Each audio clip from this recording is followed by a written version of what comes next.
कर्पूरगौरं करुणावतारं संसारसारं भुजगेन्द्रहारं सदा वसन्तं हृदयारविन्दे भवं भवानी सहितं नमामि।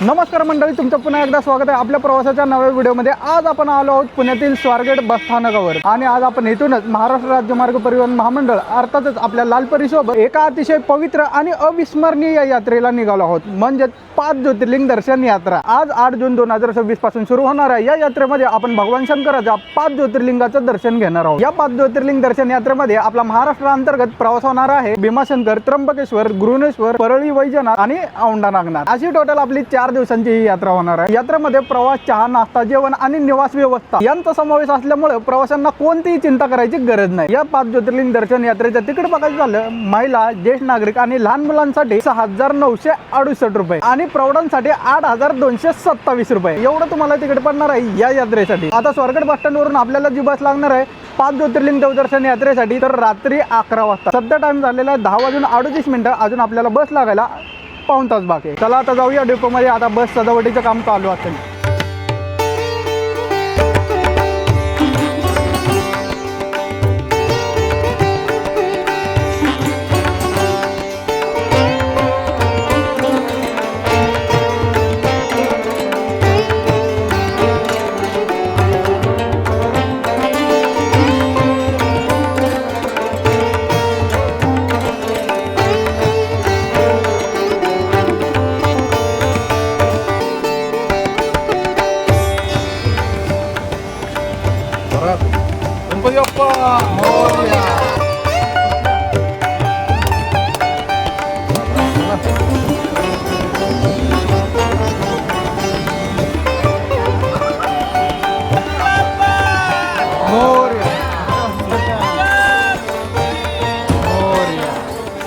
नमस्कार।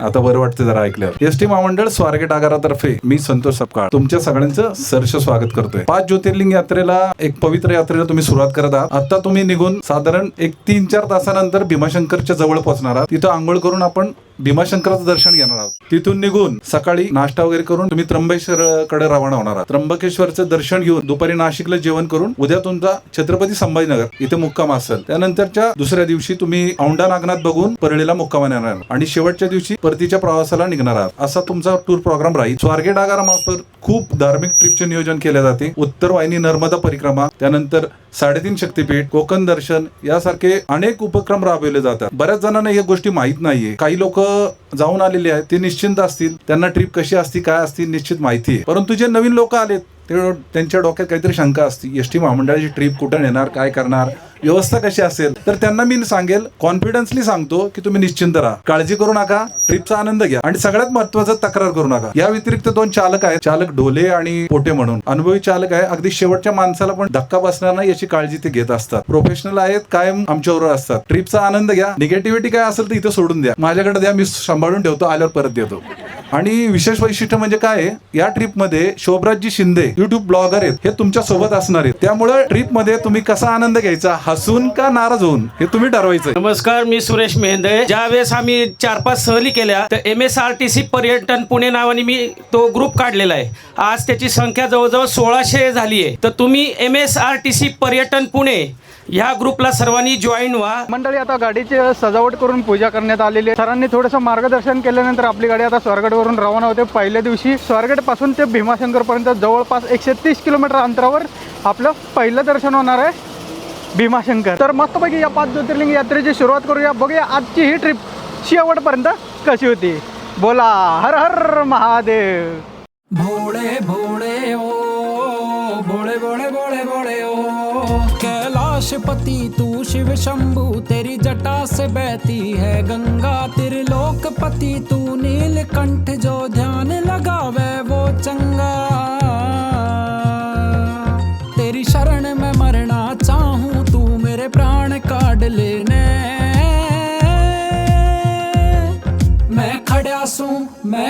सू मैं खड़ा सू तेरे दर पे नाथ मेरा हाथ थाम लेने मैं खड़ा सू तेरे दर पे नाथ मेरा हाथ थाम लेने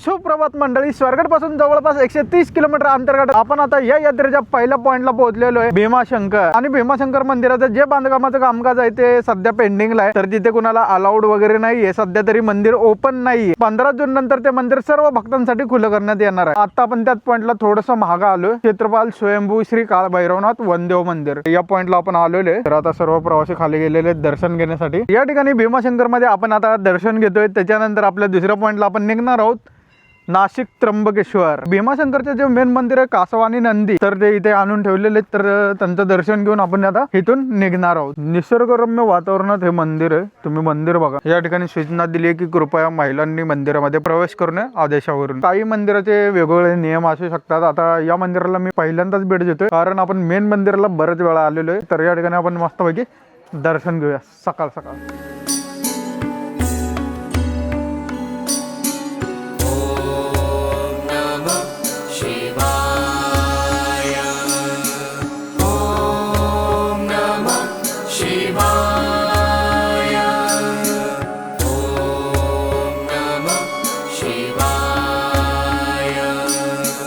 तर या ठिकाणी मस्तपैकी असं दर्शन झालेले. सकाळ सकाळ जर आलात ना तुम्ही तर एक नंबर असं वातावरण आहे. सध्या या ठिकाणी टाइम झालेला आहे सकाळचे 6:40 झालेले आहेत. आता इथून आपण जाणार ते आपल्या या यात्रेच्या दुसऱ्या पॉइंटला, नाशिक जिल्ह्यामधील त्र्यंबकेश्वर. सध्या आपण ज्या ठिकाणी उभा आहोत भीमाशंकर, इथून त्र्यंबकेश्वरचं जे अंतर आहे जवळपास 233 किलोमीटर, आळेफाटा संगमनेर मार्ग आहे. आणि इथे वातावरणाचा पण काही भरोसा नाही, कधी धुकं येतं, कधी पाऊस येतं, कधी तुफान वारा येतो, पण वातावरण एकदम भारी आहे इथले. आणि या ठिकाणी फ्रेश होण्यासाठी मस्तपैकी हॉटेलची सोय केली होती. हॉटेल सिनारिओ आहे, त्यामध्ये गरम पाणी, थंड पाणी प्लस नाश्त्याची देखील सुविधा करण्यात आली होती. आणि एकदम मस्त असं सकाळ सकाळ फ्रेश झालेलं आहे. मंडळी सकाळचे 8 वाजलेले आहेत आणि गोडेगाव हॉटेल आपली बस थांबलेले नाश्त्यासाठी. आणि ज्या हॉटेलला आपली बस थांबले हॉटेल गुरुदेव. चला आता मस्तपैकी आपण नाश्ता करूया आणि नाश्त्यामध्ये काय काय मेनू आहे तो बघूया. हॉटेल गुरुदेवचा आतील परिसर बघा, असा काहीसा हॉटेलचा परिसर आहे. हॉटेल गुरुदेव मध्ये मस्तपैकी असा नाश्ता मिळालेला आहे. या ठिकाणी जो मेनू होता तो मिसळ पाव, आणि ज्यांना मिसळ पाव घ्यायचा नव्हता त्यांच्यासाठी वेगळे ऑप्शन होते. आणि ज्या पद्धतीने आपला मिसळ पाव होता त्याच्यामध्ये जे ऑप्शन दिले होते मिसळ पाव, दही, मटकीची भाजी, गुलाबजामुन आणि कांदा लिंबू, अशा प्रकारची आपल्याला मिसळ पावची थाळी मिळालेली आहे. थाळीच म्हणू शकतो, कारण या हॉटेलची खासियत आहे मिसळ पाव. नाश्त्यानंतर आपल्याला मिळालेला आहे गरमागरम चहा. आता आपण ज्या लोकेशनला उभा आहे घोडेगाव फाटा, इथून नाशिकचं जे अंतर आहे म्हणजे त्र्यंबकेश्वर जवळपास 192 किलोमीटर. तर चला मंडळी मस्तपैकी हा जर्नी आपण कंटिन्यू करूया आणि पोहोचूया त्र्यंबकेश्वर. कर्पूर गौरम करुणावतारम संसार सारम भुजगेंद्रहारम सदा वसंतम हृदयारविंदे भवं भवानी सहितं नमामि.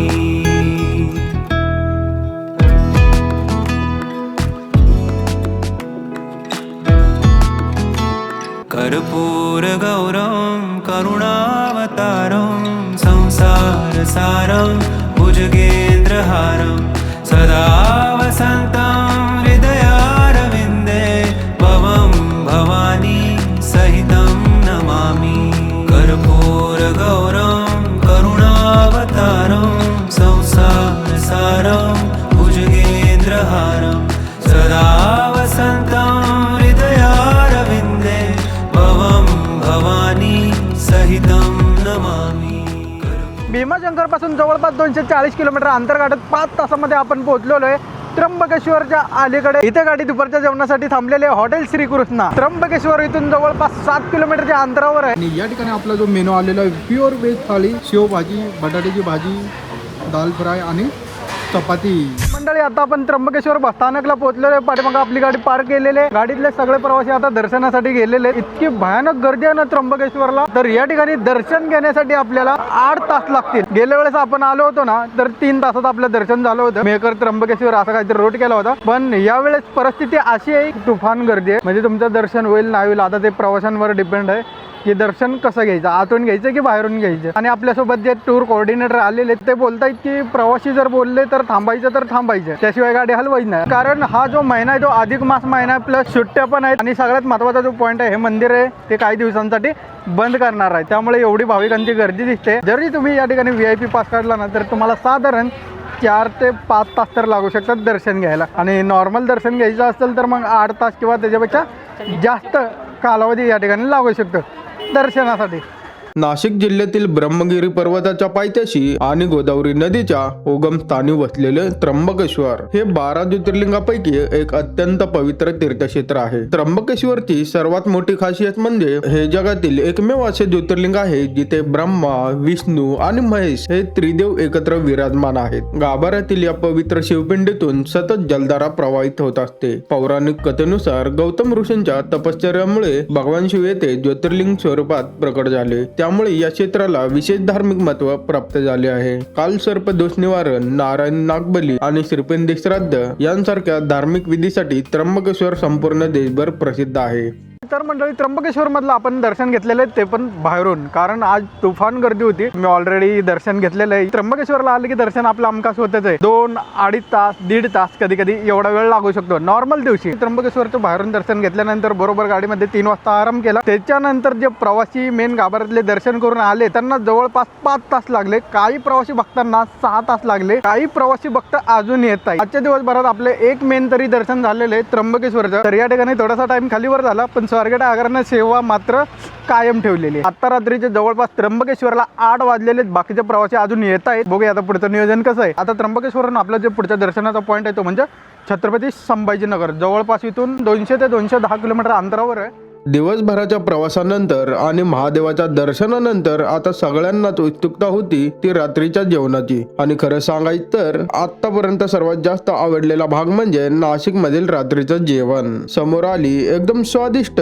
शुद्ध शाकाहारी आणि मन तृप्त करणारी महाराष्ट्रीयन थाळी. प्रत्येक पदार्थाची चव अशी की एकदा खायला सुरुवात केली की थांबावसं वाटत नाही. प्रवाशांच्या चेहऱ्यावर आनंद पाहूनच जेवण किती भारी होते याची कल्पना येत होती. महादेवाच्या दर्शनानंतर मिळालेलं हे जेवण म्हणजे जणू यात्रेतील एक प्रसादच होता. जेवण उरकल्यानंतर पुन्हा एकदा आपल्या लाडक्या लालपुरीत स्थानापन्न झालो आणि सुरू झाला रात्रीचा प्रवास. रात्री उशिरा आम्ही पोहोचलो आमच्या मुक्कामाच्या ठिकाणी. 7 ॲपल हॉटेल. स्वच्छ, प्रशस्त आणि अतिशय आरामदायी अशा या हॉटेलमध्ये यात्रेकरूंची मुक्कामाची उत्तम व्यवस्था करण्यात आली होती. एक रात्र मस्त विश्रांती घेतल्यानंतर दुसऱ्या दिवशी सकाळी आम्ही नाश्त्यासाठी खाली आलो आणि इथेही व्यवस्था होती एकदम शानदार. चहा, कॉफी, उपमा, पोहे, इडली, सांबर आणि अनेक पदार्थांचा आस्वाद घेत प्रत्येकाने आपल्या आवडीचा नाश्ता निवडला. एसटीच्या या 5 ज्योतिर्लिंग यात्रेत केवळ दर्शनच नाही तर राहण्याची आणि जेवणाची व्यवस्थाही तितकीच उत्कृष्ट अनुभवायला मिळत होती. सुप्रभात मंडळी, आज आहे या यात्रेचा 3रा दिवस आणि माझ्या पाठीमागे पाहू शकता या ठिकाणी आपण काल रात्री स्टे केला होता आणि बरेच अशी फॅसिलिटी आतमध्ये मिळते तुम्हाला. राहण्याची सोय, सोबत आंघोळीसाठी किट, चहा, नाश्ता, जेवण सगळं काही या ठिकाणी आपले झालेलं आहे. आणि हॉटेल पाहू शकता, बरंच मोठं असं हॉटेल आहे छत्रपती संभाजीनगर मध्ये. सध्या या ठिकाणी टाइम झालेला आहे सकाळचे 9 वाजलेले आहेत आणि हे हॉटेल आपण आता चेकआउट करतोय. आपण जातोय आता छत्रपती संभाजीनगर मधल्या वेरूळ या ठिकाणी असलेल्या आपल्या 5 ज्योतिर्लिंगापैकी 3ऱ्या ज्योतिर्लिंगाचं दर्शन घ्यायला, ते म्हणजे घृणेश्वर. माऊलीत मूर्ती विठ्ठलाची, विठ्ठला माय बापा विठू माऊली तू, तुझी माया सांगू श्रीरंगा, काय तुझी माया सांगू श्रीरंगा, संसाराची पंढरी तू दिली पांडुरंगा, डोळ्यातून माये. छत्रपती संभाजीनगर जिल्ह्यातील वेरूळ लेण्यांच्या अगदी जवळ वसलेलं घृष्णेश्वर हे भगवान शंकराच्या 12 ज्योतिर्लिंगापैकी शेवटचं ज्योतिर्लिंग म्हणून ओळखले जाते. शिवपुराण, स्कंदपुराण, रामायण आणि महाभारत यांसारख्या प्राचीन ग्रंथामध्येही या पवित्र क्षेत्राचा उल्लेख आढळतो. त्यामुळे या ठिकाणाचे धार्मिक आणि ऐतिहासिक महत्व अत्यंत मोठे आहे. वेरूळ गावातील एलगंगा नदीच्या किनारी वसलेलं हे मंदिर शतकानुशतक शिवभक्तांचे श्रद्धास्थान राहिले आहे. छत्रपती शिवाजी महाराज भाविकांचे आजोबा मालोजीराव भोसले यांनी 16व्या शतकात या मंदिराचा जीर्णोद्धार केला होता. त्यानंतर इसवी सन 1730 मध्ये गौतमीबाई होळकर यांनी मंदिराची पुनर्बांधणी केली आणि पुढे पुण्यश्लोक अहिल्याबाई होळकर यांनी या मंदिराचा पुन्हा जीर्णोद्धार करून त्याचे वैभव अधिक वाढवले. लाल दगडामध्ये बांधलेले हे मंदिर स्थापत्य कलेचा अद्भुत नमुना मानले जाते. मंदिरावरील कोरीव नक्षीकाम पाहताना प्रत्येक दगड जणू इतिहासाची साक्ष देत उभा असल्याचा भास होतो. मंदिराच्या परिसरात पाऊल टाकताच एक वेगळी शांतता आणि सकारात्मक ऊर्जा अनुभवायला मिळते. महादेवाच्या दर्शनासाठी आलेल्या भाविकांच्या जयघोषाने संपूर्ण परिसर भक्तिमय होतो. आज एसटीच्या पंचज्योतिर्लिंग दर्शन यात्रेमुळे आम्हालाही या ऐतिहासिक आणि पवित्र ज्योतिर्लिंगाचे दर्शन घेण्याचे भाग्य लाभले. मंडळी, या ठिकाणी आपलं घृणेश्वर मंदिराचं अवघ्या 2 तासामध्ये दर्शन झालेले. सध्या टाइम झालेला 1:24 आणि आपली गाडी जेवणासाठी थांबलेली आहे खुलताबादमध्ये. आणि पाठीमागं हॉटेल पाहू शकता, संजरी फॅमिली रेस्टॉरंट. या ठिकाणी आपली बस थांबलेली आहे. या ठिकाणी जेवण करून झाल्यानंतर आपण आता परळी वैजनाथला जाणार आहे. इथून परळी वैजनाथचं जे अंतर आहे जवळपास 250 किलोमीटर. आणि आजच्या दिवसाचं आपल्या यात्रेप्रमाणे 3 ज्योतिर्लिंग दर्शन कंप्लीट झालेले आहेत. आत्ता राहिलेले आहेत 2 ज्योतिर्लिंग, परळी वैजनाथ आणि औंढा नागनाथ. हे 2 ज्योतिर्लिंग आपले राहिलेले आहेत. आतापर्यंत ज्या प्रकारे आपला प्रवास झालेला आहे, पहिल्या दिवशी आपण गाडीमध्ये मुक्काम करून भीमाशंकरला दुसऱ्या दिवशी पोहोचलो होतो आणि दुसऱ्या दिवशी आपलं 2 देवस्थानांचं दर्शन झालं होतं, भीमाशंकर आणि त्र्यंबकेश्वर. दुसऱ्या दिवशीचा जो काही मुक्काम होता आपला तो छत्रपती संभाजीनगरमध्ये केला होता. आणि तिसऱ्या दिवशी म्हणजे आजच्या दिवशी आपण छत्रपती संभाजीनगरमधल्या वेरूळ या ठिकाणी घृणेश्वर ज्योतिर्लिंगाचं दर्शन घेतलं. त्यानंतर आता आपली जेवणासाठी बस थांबलेली आहे. आजच्या तिसऱ्या दिवशीचा मुक्काम आपला परळी वैजनाथला असणार. हॉटेलचा परिसर बघा, सर्व प्रवासी इथे जेवणासाठी थांबलेले आहेत आणि असा कायसा हॉटेलचा परिसर. तर आजच्या दुपारच्या जेवणामध्ये जो काही मेनू आलेला आहे आपला शुद्ध शाकाहारी, त्याच्यामध्ये मिक्स व्हेज, दाल तडका आणि शेवभाजी सोबत रोटी आणि पापड.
छत्रपती संभाजीनगरवरून आपण 6 तास प्रवास करत आत्ता आपण पोहोचलेलो परळी वैजनाथ. या ठिकाणी आपली गाडी पार्किंग केलेली आहे. हा सगळा जो एरिया आहे तो पार्किंग एरिया आहे. इथे आपली कळंब आगाराची बस सुद्धा आलेली आहे. बाकी सगळ्या प्रायव्हेट बसेस तुम्हाला दिसतील. इथं बरेच असे भाविक भक्त या ठिकाणी स्टे वगैरे करतायत. आतापर्यंत भारतातील 12 ज्योतिर्लिंगापैकी आपलं टोटल 10 ज्योतिर्लिंग कंप्लीट झालेले आहेत. आणि आता जे 2 ज्योतिर्लिंग दर्शन राहिलेले आहेत ते म्हणजे काश्मीर ते कन्याकुमारी, म्हणजेच रामेश्वरम ते केदारनाथ, असं आपलं 2 ज्योतिर्लिंग देवस्थानचं दर्शन राहिलेलं आहे. म्हणजे अजून असं म्हणू शकतो की दक्षिण ते उत्तर, म्हणजे भारताच्या या टोकापासून ते वरच्या टोकापर्यंत आतापर्यंत एसटीच्या माध्यमातून 10 ज्योतिर्लिंग आपण कव्हर केलेले. एसटीची अशी कुठलीही गाडी नाही ती केदारनाथ जाईल. म्हणजे 11 ज्योतिर्लिंग देवस्थानला एसटी जाऊ शकते. देवदर्शन सहल असेल, आध्यात्मिक यात्रा असेल, त्यानिमित्तानं जाऊ शकते. केदारनाथचा जो भाग आहे तो आपण प्रायव्हेट सेक्टरमधून करणार आहे, त्यामुळे थोडासा वेळ लागणार आहे. आता राहिलेल्या 2 ज्योतिर्लिंगापैकी आता आपले 1 ज्योतिर्लिंगचं दर्शन होईल एसटीने, ते म्हणजे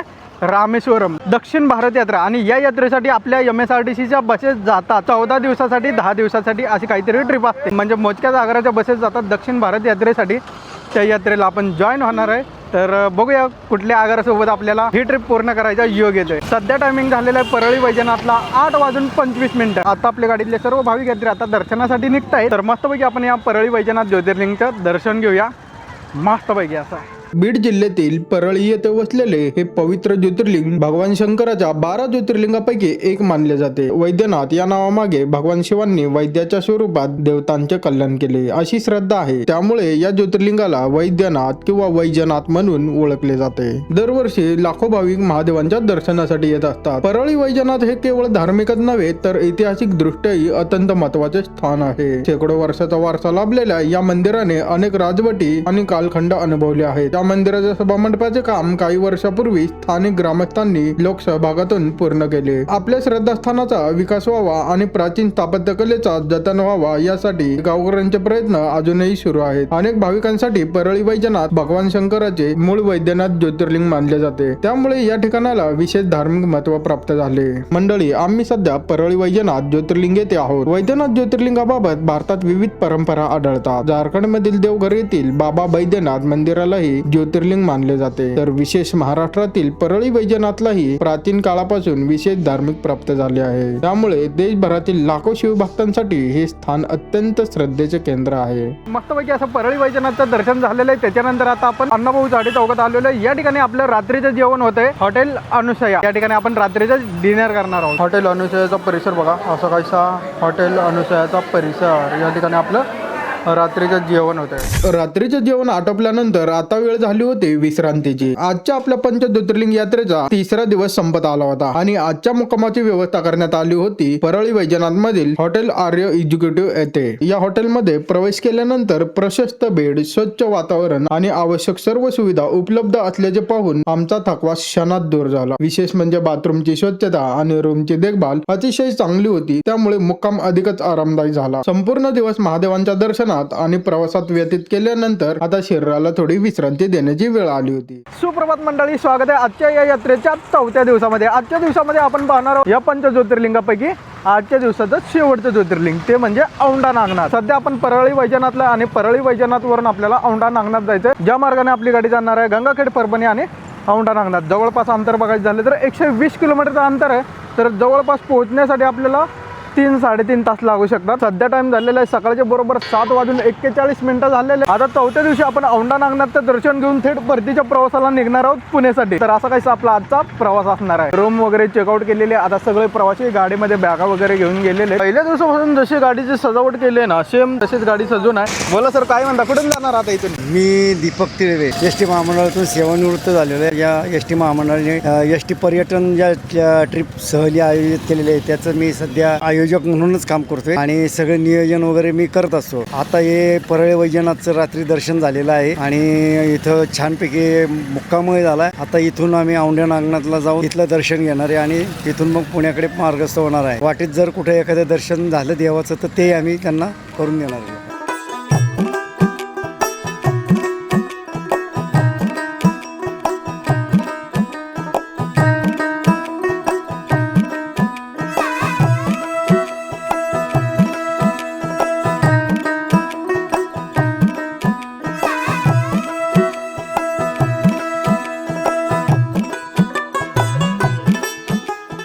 बसला गर्दी बघा तुम्ही. अक्षरशः मराठवाड्याच्या या साईडला आलात ना तर अशी गर्दी तुम्हाला पाहायला भेटेल.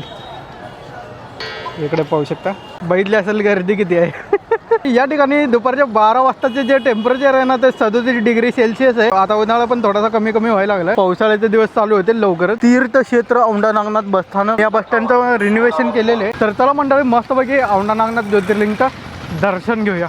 हिंगोली जिल्ह्यातील हे पवित्र मंदिर केवळ एक ज्योतिर्लिंग नाही तर हजारो वर्षांचा इतिहास, श्रद्धा आणि स्थापत्य कलेचा जिवंत वारसा आहे. अनेकांच्या श्रद्धेनुसार औंढा नागनाथ हे 12 ज्योतिर्लिंगापैकी 8वे ज्योतिर्लिंग मानले जाते. तर काही परंपरांमध्ये याला आद्य ज्योतिर्लिंग म्हणूनही संबोधले जाते. या मंदिराची सर्वात प्रसिद्ध आख्यायिका म्हणजे पांडवांची. असे मानले जाते की वनवासाच्या काळात पांडवांनी येथे वास्तव्य केले आणि युधिष्ठिराच्या काळात या मंदिराची उभारणी करण्यात आली. जरी याचे ठोस ऐतिहासिक पुरावे उपलब्ध नसले तरी ही कथा आजही भाविकांच्या श्रद्धेचा भाग आहे. इतिहासाच्या पानांमध्ये डोकावलं तर हे मंदिर यादवकालीन हेमाडपंथी स्थापत्य शैलीचा एक उत्कृष्ट उदाहरण मानले जाते. विशेषतः काळात दगडांना चुना किंवा सिमेंट न वापरता एकमेकात अचूक बसवून भव्य वास्तू उभारल्या जात होत्या. आजही मंदिराच्या भिंती आणि रचना त्या अद्भुत कलेची साक्ष देतात. आणि औंढा नागनाथ म्हटलं की आणखी एक कथा आवर्जून सांगावी लागते, संत नामदेव महाराजांची. असे म्हणतात की नामदेव महाराज महाराज मंदिराच्या मागील बाजूस बसून विठ्ठल नामाचा गजर करत होते. त्यावेळी काही लोकांनी त्यांना मागे बसण्यास सांगितले, पण त्यांच्या अखंड भक्तीने प्रसन्न होऊन मंदिरानेच आपले तोंड त्यांच्या दिशेने फिरवले. म्हणूनच आजही येथे नामदेव पायरी विशेष श्रद्धेने पाहिली जाते.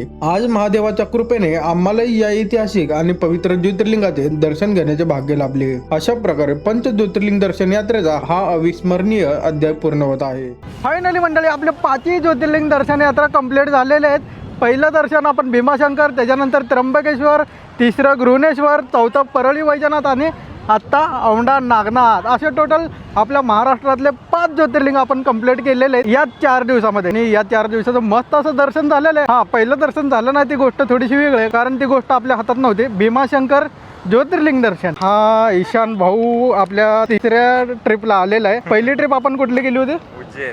उज्जैन महाकाल. त्याच्यानंतर दुसरी ट्रिप आपण रामोजी फिल्म सिटी. आता 3ऱ्या ट्रिपला आम्ही एकत्र करतोय ट्रिप 5 ज्योतिर्लिंग दर्शन यात्रा. कसं वाटतंय ट्रिप करून? खूप भारी वाटतं. आणि सोबत असलं की कशी एक जोडीच होते आमची आणि काही टेन्शन नसतं, फक्त थोडी एन्जॉयमेंट आणि मग एक आपली ट्रिप आनंदामध्ये जाते. मंडळी औंढा नागनाथला आपलं जे दर्शन झालेलं आहे ते तब्बल 1.5 तासामध्ये, कारण या ठिकाणी पण भयानक अशी गर्दी आहे. मेन लाईनला दर्शन घेण्यासाठी 4 ते 5 जास्तीत जास्त 6 तास लागतात. म्हणजे आम्ही VIP दर्शन घेतलं होतं 200 रुपये एक्स्ट्रा भरून, त्यामुळे आमचं जे दर्शन झालेलं आहे ते अर्ध्या तासामध्ये. या ट्रिप नंतर आपला एक रूट होणार आहे, तो पण याच मार्गावरून होणार आहे. थेट आंतरराज्य रूट असेल त्यावेळेस मी सांगेल कोणता रूट. आपण आता परतीच्या मार्गावर जातोय औंढा नागनाथ पासून थेट पुणेपर्यंत, जवळपास 450 किलोमीटरचं अंतर आहे. तर जाऊया आता, दुपारचं जेवण करूया आणि पोहोचूया पुणे. ही यात्रा फक्त दर्शनापुरतीच मर्यादित नव्हती. या काही दिवसात आम्ही अनेक लोकांना भेटलो, नवीन मैत्री जुळल्या आणि अनेक सुंदर आठवणी सोबत घेऊन चाललो आहोत. परतीच्या प्रवासात बसमध्ये एकदम उत्साहाचे वातावरण होते. कुणी गाण्याच्या भेंड्या खेळत होते, कुणी आपल्या आवडत्या गाण्यांवर ताल धरत होते, तर काही जणांनी तर थेट डान्सच सुरू केला. संपूर्ण बस हास्य, गप्पा, गाणी आणि टाळ्यांच्या आवाजाने दुमदुमन गेली होती. महादेवांच्या दर्शनाने मिळालेलं आध्यात्मिक समाधान आणि प्रवासात मिळालेला हा आनंद यामुळे यात्रा आणखी अविस्मरणीय बनली. खरं सांगायचं तर आम्ही यात्रेला अनोळखी म्हणून निघालो होतो, पण परतताना एक कुटुंब बनून परतत आहोत. आणि अशाच सुंदर आठवणी सोबत एसटीच्या या पंच ज्योतिर्लिंग दर्शन यात्रेने आम्हाला केवळ देवदर्शनात नाही तर आयुष्यभर जपाव्यात अशा सुंदर आठवणीही दिल्या. आणि अशा सुंदर आठवणीसह आम्ही आता आपल्या घराच्या दिशेने मार्गस्थ झालो आहोत.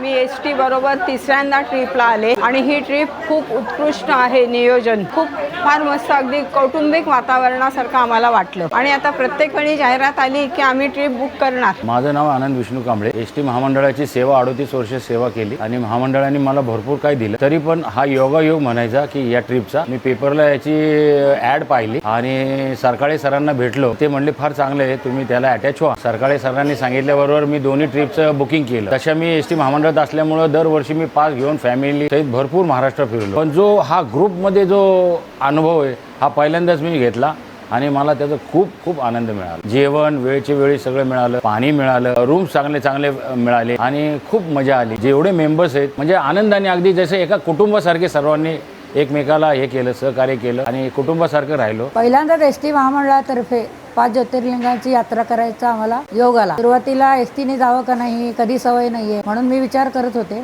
पण शेवटी निर्धार केला आणि ST महामंडळातर्फे आम्ही बुकिंग केलं. आज 3-4 दिवसापूर्वी आम्ही आलोय. आज 5 ज्योतिर्लिंग पूर्ण झालीत आमची. सगळी पाण्याची सोय वगैरे, जेवणाची व्यवस्थित त्यांनी केली. यात्रा फार व्यवस्थित पूर्ण झाली. गर्दी असल्यामुळे जरा त्रास झाला, पण ST महामंडळाचं कौतुक केलं मी. म्हणजे मला 4 तास लाईन मध्ये उभं राहावं लागलं, त्यामुळे मला जरा धीटपणा आला की आपण उभं राहू शकतो, एवढ्या उन्हामध्ये आपण ट्रिप करू शकतो, एवढ्या लांबची. तसा पल्ला लांबचा आहे, पण स्वस्त आणि मस्त या प्रकारामध्ये ही ट्रिप मोडते आणि आम्ही त्याचा फार छान आनंद घेतला. आणि सगळ्यांचं सहकार्य, त्यांच्या स्टाफचं, गाडी चांगली, जेवण चांगलं आणि सगळं व्यवस्थित झालं. ST महामंडळाला धन्यवाद. 5 ज्योतिर्लिंगाची यात्रा करायची मनात होतं, तथापि काही अडीअडचणींमुळे यात्रा करणं अवघड जात होतं. एक तर वयोमानाचा प्रश्न फार मोठा होता. त्याऐवजी राज्य परिवहन महामंडळातर्फे जे 5 ठिकाणी ज्योतिर्लिंगाचं दर्शनाची ट्रिप आयोजित करण्यात आली होती, त्या ट्रिपमध्ये मी प्रथमतः पहिल्यांदा आले. मनामध्ये असं होतं की आपण व्यवस्थित राहू, जाऊ, आपल्याला सहन होईल नाही होईल ही भीती वाटत होती. परंतु राज्य परिवहन महामंडळाचे संबंधित अधिकारी चालक यांनी बस अत्यंत उत्तम प्रकारे चालवली. योग्य वेळी योग्य ठिकाणी थांबून प्रत्येकाची आवश्यक ती विचारपूस करून सर्वांना योग्य ते समाधानपूर्वक उत्तरे दिली. शिस्तबद्ध ट्रिप पार पाडली. याबद्दल खरंच त्यांचं आम्ही आभारी आहोत. आणि ह्या सर्वांच्या वरती कहर म्हणजे अत्यंत कमी खर्चात लोकांना ट्रिप अनुभवायला मिळाली, याचा फार एक वेगळा आनंद आहे. मी माझी 4थी ट्रिप आहे एस टी महामंडळातर्फे आणि त्यांचं नियोजन कमीत कमी बजेटमध्ये आणि राहण्याचे पण त्यांचे स्पॉट आहे ते पण उत्तमरीती आहे. सेवा पण हॉटेलची सर्वच चांगली होती. त्याच्यामुळे त्यांना कुठं नाव ठेवायला जागाच नव्हती. सर्वांना एकमेकांना सहकार्य केलं, त्याच्यामुळे ही ट्रिप सक्सेस झाली. त्यामुळे त्यांच्या सर्वांचे अभिनंदन आणि प्रवासी वर्गांतर्फे त्या एस टी चालक आणि अधिकारी वर्गांचे अभिनंदन. फायनली मंडळी, आपले महाराष्ट्रातील टोटल 5 ज्योतिर्लिंग दर्शन यात्रा कंप्लीट झालेली आहे. आणि ज्या प्रकारची आपली ट्रिप झालेली आहे, एकदम भन्नाट अशी ट्रिप झालेली आहे. या ट्रिपचा जो अंतर होता येऊन जाऊन टोटल 1500 किलोमीटर. तर मंडळी, तुम्हाला अशा प्रकारची 5 ज्योतिर्लिंग यात्रा कंप्लीट करायची असेल तर राजू सरकळे सर आणि संतोष सपकाळ सर यांच्याशी तुम्ही कॉन्टॅक्ट करून आपली सीट बुक करू शकता. आणि इथे स्क्रीनवर त्यांचा नंबर तुम्हाला दिसेलच. तसेच आपल्या कमेंटमध्ये सुद्धा त्यांचा कॉन्टॅक्ट पिन केलेला आहे. तर मंडळी, ही 5 ज्योतिर्लिंग यात्रा तुम्हाला कशी वाटली नक्कीच कॉमेंट करून सांगा. आणि चला मंडळी, ही ट्रिप आपण इथे एंड करूया आणि भेटूया नवीन अशा मोठ्या लॉंग रूटवर. तोपर्यंत आपल्या चॅनलला सबस्क्राईब करा, लाईक करा आणि शेअर करा. भेटूया पुढच्या ब्लॉगमध्ये लवकरच. चला, बाय.